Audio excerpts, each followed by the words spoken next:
Wanadu, dan mereka pun memanggil-manggil, Ya Malik, liyaqdi alaina rabbuk, qala innakum makisun.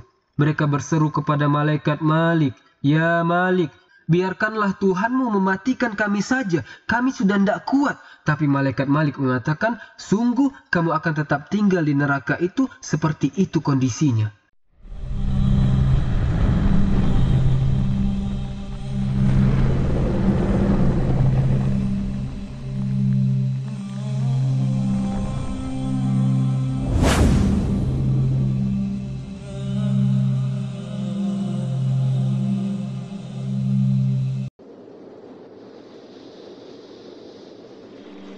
Assalamualaikum warahmatullahi wabarakatuh.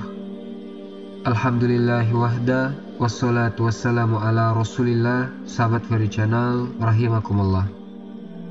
Pembahasan kali ini kita akan membahas surah As-Saffat ayat ke-62 sampai 65, yang mana Allah subhanahu wa ta'ala berfirman, A'udzubillahi minasyaitonirrajim, Bismillahirrahmanirrahim. Azalika khairun nuzulan am syajaratuz zakkum inna ja'alnaha fitnatan lizzalimin innaha syajaratun takhruju fi aslil jahim tul'uha ka'annahu ru'usus sayatin. Makanan surga yang disediakan untuk orang-orang yang beriman itu lebih baik, ataukah pohon zakum yang disediakan untuk orang-orang kafir justru lebih baik? Kami telah menjadikan pohon zakum itu sebagai azab bagi orang-orang kafir dan juga bagi orang-orang musyrik dalam neraka.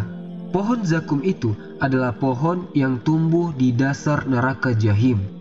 Buahnya seperti kepala syaitan yang sangat menyeramkan. Ikhwatal iman rahimani wa rahimakumullah.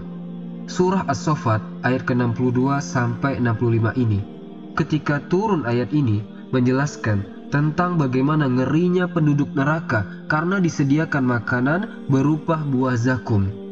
Rupanya tidak menjadikan orang-orang kafir itu beriman dengan adanya hari kebangkitan dan juga adanya neraka. Ketika Nabi SAW di-Isra' Mi'rajkan oleh Allah, kemudian diperlihatkan neraka. Kalau Rasul ketika Isra' Mi'raj masuk ke dalam surga, bahkan melihat istana Umar bin Khattab radhiyallahu an dan bidadari yang disediakannya. Tetapi ketika diarahkan ke neraka, Rasul tidak masuk, karena kalau sampai Rasul masuk dan melihat-lihat neraka bisa terbakar. Maka Rasul hanya diperlihatkan dari kejauhan. Lah salah satu yang diperlihatkan kepada Nabi SAW adalah syajarata zakkum.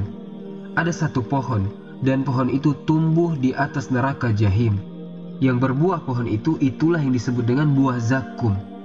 Ketika Nabi SAW menyampaikan tentang sifat pohon zakum dan buah zakum, di mana ini makanan penduduk neraka, orang-orang musyrik istizah, mengolok-olok. Bahkan diriwayatkan Abu Jahal yang disabdakan Nabi SAW, Fir'aunnya umat ini, tiba-tiba kemudian mengumpulkan orang-orang musyrik. Dan Abu Jahal mengatakan, lihat si Muhammad itu sedang menakut-nakuti kalian dengan neraka yang akan membakar pohon-pohon. Tiba-tiba dia menyangka bahwa di atas neraka itu, di atas neraka, tumbuh sebuah pohon yang disebut dengan zakum. Mereka kemudian menggunakan logika mereka. Kalau ada api, kemudian disodorkan kayu, pasti kayu itu terbakar. Bagaimana mungkin ada pohon yang tumbuh di atas api? Tidak masuk akal, katanya Abu Jahal. Logikanya pasti terbakar. Makanya Allah Subhanahu wa ta'ala mengatakan, Inna ja'alnaha fitnatan lizzalimin. Kami jadikan cerita tentang syajaratun zakum itu fitnah, ujian bagi orang-orang zalim. Mana mungkin ada pohon tumbuh di atas neraka, sementara neraka itu berupa api dan bisa membakar kayu bakar. Akhirnya kemudian Abu Jahal mengatakan kepada jariyahnya, kepada pembantu perempuannya, dan mengatakan, tahukah engkau apakah itu zakum? Tidak, katanya. Zakum, kata Abu Jahal, adalah at-tamru wa zabin. Dia adalah kurma dan roti. Itulah zakum, katanya Abu Jahal. Akhirnya kemudian Abu Jahal mengatakan, kemarikan zakum kepadaku, katanya. Kemudian Abu Jahal pun istizah, mengolok-olok tentang syajarata zakum. Kata Abu Jahal, kalaulah nanti Allah berikan syajarata zakum, akan kumakan. Karena zakum adalah kurma dan roti, katanya Abu Jahal. Lihat kurang ajarnya Abu Jahal. Hanya karena logika, bahwa tidak mungkin pohon tumbuh di atas api. Dia lupa bahwa innallaha ala kulli syai'in qadir. Allah itu atas segala sesuatu maha mampu. Ikhwatal iman rahimani wa rahimakumullah. Cerita tentang makanan dan minuman penduduk neraka. Pertama, cerita tentang zakum, dan itu difirmankan dalam banyak ayat di dalam Al-Quran. Salah satunya surah Dukhan ayat 43 sampai 46. Inna syarotaz zakum to'amul asim kal muhli yaghli fil butuni ka ghalyil hamim. Sesungguhnya pohon zakum itu adalah makanan bagi orang yang berbuat dosa. Rasanya seperti lelehan logam yang mendidih di dalam perut manusia, seperti air mendidih yang sangat panas dan bisa membakar. Kalau teman-teman lihat di YouTube, antum klik saja pohon zakum, maka kemudian akan muncul video-video tentang buah zakum, gambar tentang zakum. Bahkan saya pernah melihat ada orang yang pernah mengupload dan berkata, inilah pohon zakum yang kelak akan dimakan oleh penduduk neraka. Hidup di utara Saudi. Jadi ujungnya memang kayak tengkorak tuh. Antum bisa cek di Google dan di YouTube. Sekarang pertanyaannya, apakah memang buah zakum itu ada di dunia? Maka kita katakan bahwa mustahil pohon zakum itu ada di dunia. Mustahil. Dalilnya apa? Dalilnya sabda Nabi SAW, "Lau anna kitrotan minaz zakum kutirat fi bihari dunya la afsadat ala ahli dunya ma ayyishahum fa kaifa biman yakunu ta'amun." Kata Rasul, kalaulah saja setetes dari zakum itu menetes di lautan bumi ini, niscaya akan menimbulkan kerusakan terhadap kehidupan penduduk manusia di dunia. Dari sini menunjukkan tidak mungkin ada pohon zakum itu hidup di dunia. Karena kalau seandainya ada, rusak semua kehidupan manusia. Makanya Allah Subhanahu wa Ta'ala dalam ayat ini mentasbih sesuatu yang majhul, tidak diketahui, dengan sesuatu yang tidak diketahui juga. Perhatikan Allah mengatakan, innaha syajaratun takhruju fi aslil jahim tul'uha ka'annahu ru'usus sayatin. Pohon zakum itu hidup di dasar neraka jahim, hidup di neraka, tumbuh di neraka. Kemudian Allah mengatakan tul'uha ka'annahu ru'usus sayatin. Buahnya seperti kepala-kepala setan, karena setan itu sifat. Tapi kalau yang dimaksud setan itu adalah jin yang jahat. Siapa yang pernah melihat jin dan iblis? Tidak ada yang tahu bentuknya seperti apa. Sebagaimana kita tidak tahu bentuk iblis seperti apa, maka kita pun tidak tahu bentuk pohon zakum. Itu namanya tasbihul majhul bil majhul namanya. Menyerupakan sesuatu yang tidak diketahui dengan sesuatu yang tidak diketahui. Maka jangan pernah kita menggambarkan ada di dunia ini, ada pohon zakum. Tidak ada yang tahu pohon zakum itu hanya tumbuh di neraka, tidak ada di dunia. Berarti gambar-gambar di internet itu adalah zakum hoax namanya. Jangan dipercaya. Apalagi Allah Subhanahu wa Ta'ala mengatakan dalam surah Al-Isra ayat ke-60, wasyajaratul mal'una, dan pohon itu adalah pohon yang dilaknat. Ikhwatal iman rahimani wa rahimakumullah. Ini makanan yang pertama disebutkan di dalam Al-Quran adalah pohon zakum, pohon terlaknat, tumbuh di dasar neraka, memiliki duri, sekali makan hancur semua tenggorokannya. Makanya Allah mengatakan la yusminu wa la yughni min ju', tidak mengenyangkan sama sekali, tidak menjadikan dia gemuk dan tidak mengenyangkan sama sekali. Yang ada ketika makan buah itu belum sampai ke perut, tenggorokan sudah hancur. Itulah pohon zakum. Yang kedua, makanan penduduk neraka itu namanya dori, dan itu disebutkan di dalam surah Al-Ghashiyah ayat ke-6 sampai ke-7. Laisa lahum ta'amun illa min dori la yusminu wa la yughni min ju'. Mereka tidak memperoleh makanan selain dori, tidak menggemukkan dan tidak pula menghilangkan lapar. Apa itu dori? Ada yang mengatakan bahwa dori itu sejenis tumbuhan yang berduri. Kalau pohon duri di Hijaz, Hijaz itu Mekah, Madinah. Ada pohon yang berduri, orang-orang menyebutnya dori. Nah, penduduk Hijaz mengatakan bahwa itu disebut dori dan itu beracun. Buah dori itu kalau dimakan beracun, sekali makan mati. Racunnya sangat mematikan. Bahkan tidak ada manusia yang mendekati pohon dori itu di Hijaz sana. Karena memang kalau seandainya termakan daunnya atau buahnya itu langsung mati. Racunnya sangat ganas. Lah ini dori yang ada di dunia teman-teman. Bagaimana dengan dori yang ada di neraka?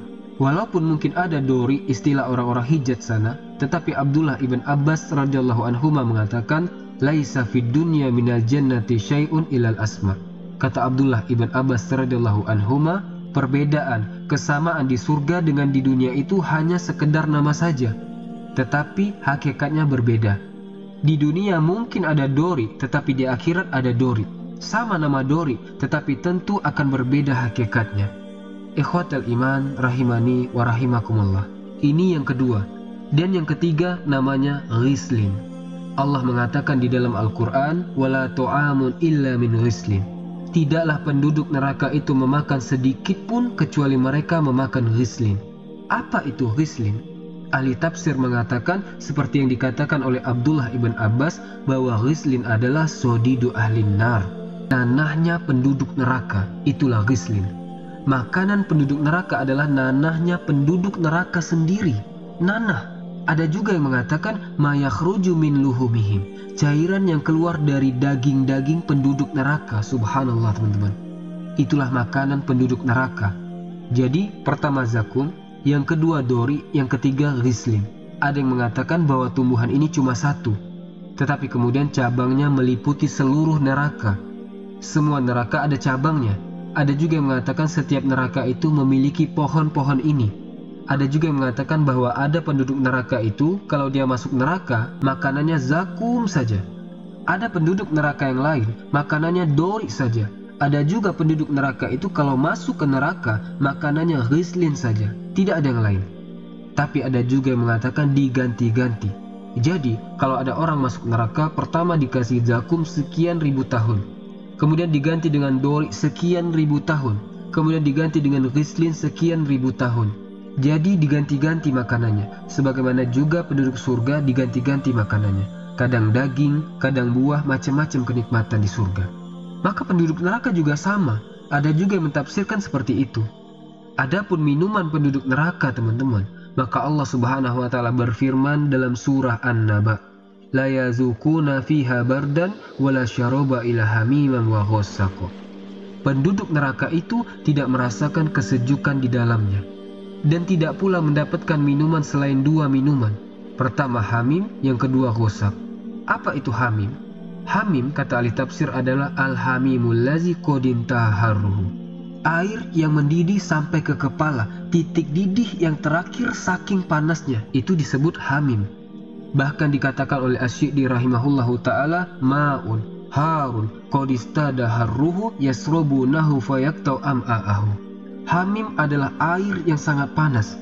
Penduduk neraka meminum air itu sampai menyebabkan usus-usus mereka amburadul, pecah, putus. Itulah hamim.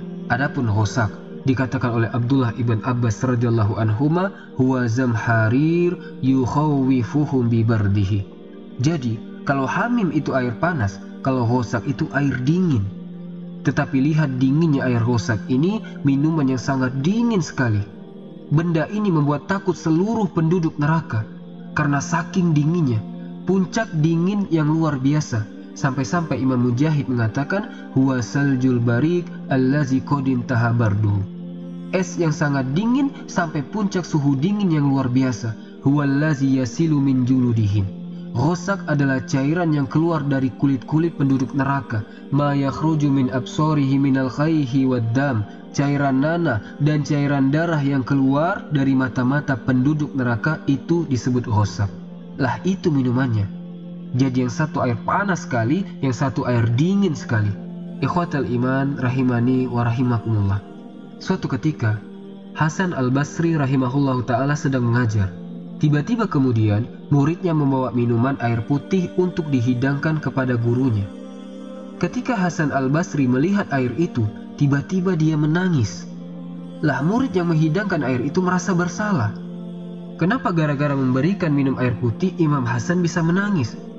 Wa ma yubkika ya Imam? Apa yang menjadikan Anda menangis wahai Imam Hasan? Maka Hasan al-Basri mengatakan, wallahi tazakkartu ummiyata ahlin nar. Kata Hasan al-Basri, demi Allah, ketika aku melihat air putih itu, aku teringat dengan cita-citanya penduduk neraka. Kemudian murid-muridnya mengatakan, wa ma umniyatu ahlin nar ya Imam? Apa cita-cita penduduk neraka itu wahai Imam? Maka Hasan al-Basri membacakan ayat dalam Al-Quran, wa nada ashabun nari ashabal jannah an afidu alaina minal ma au mimma rozakakumullah. Ketika penduduk neraka itu memanggil-manggil penduduk surga dan mengatakan, berikanlah kepada kami walaupun hanya setetes air yang Allah berikan kepada kalian, atau secuil makanan yang Allah rizkikan kepada kalian. Maka serempak penduduk surga mengatakan, innallaha harramahu ma'alal kafirin. Maaf, Allah haramkan keduanya bagi orang kafir. Lihat, karena memang tidak ada minuman di neraka yang bisa diminum, karena semua siksaan, sehingga penduduk neraka itu sangat ingin meminum apa yang telah Allah rizkikan kepada penduduk surga. Tetapi Allah haramkan kepada penduduk neraka. Karena kalau orang sudah masuk ke dalam neraka, maka Allah Subhanahu wa ta'ala berfirman, innal mujrimina fi azabi jahannam khalidun. Sesungguhnya orang-orang yang berdosa itu kekal di dalam azab jahannam. Kalau sudah masuk ke dalam neraka jahannam, maka dia dikekalkan di dalamnya bagi orang-orang kafir. La yufattaru anhum wa hum fihi mublisun. Tidak diringankan azabnya dan mereka berputus asa di dalamnya. Wa ma zalamnahum walakin kanu humudz zalimin. Dan kami tidak menzolimi mereka, kata Allah. Mereka sendiri yang berbuat zolim. Wa nadu, dan mereka pun memanggil-manggil, ya Malik liyaqdi alaina rabbuk qala innakum makisun.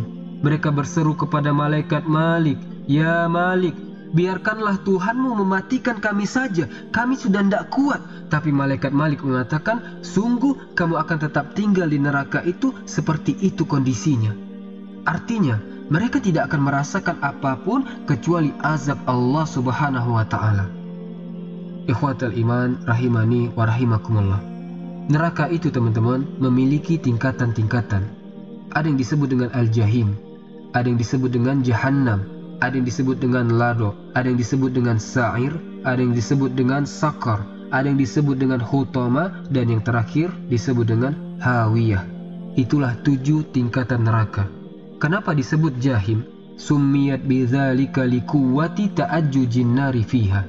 Disebut neraka itu jahim karena kuatnya kobaran-kobaran api di dalamnya menyambar-nyambar. Itulah disebut jahim. Mengapa disebut jahannam?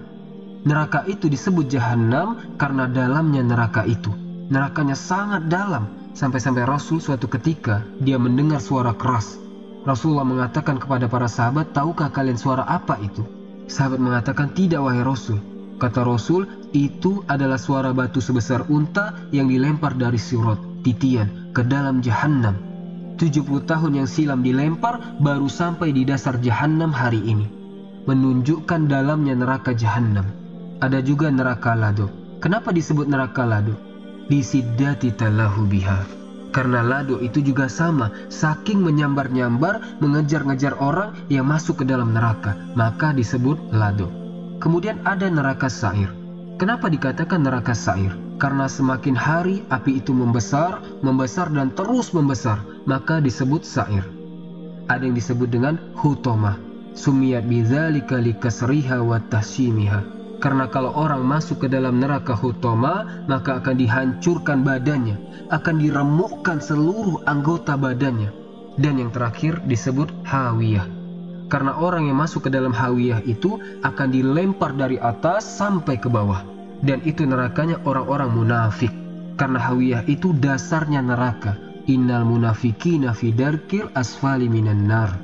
Adapun nerakanya bagi orang-orang yang beriman, yang bermaksiat kepada Allah Azza wa Jal, maka nerakanya khusus yang disebut dengan jahannam. Jahannam itu khusus orang-orang yang beriman, yang ahli maksiat. Orang kafir tidak masuk ke sini. Dan itulah tingkatan-tingkatan neraka dan makanan penduduk surga yang disebutkan oleh para ulama. Wallahu a'lam bissawab. Semoga ada manfaatnya. Subhanakallahumma bihamdika asyhadu an la ilaha illa ant astaghfiruka wa atubu ilaik. Assalamualaikum warahmatullahi wabarakatuh.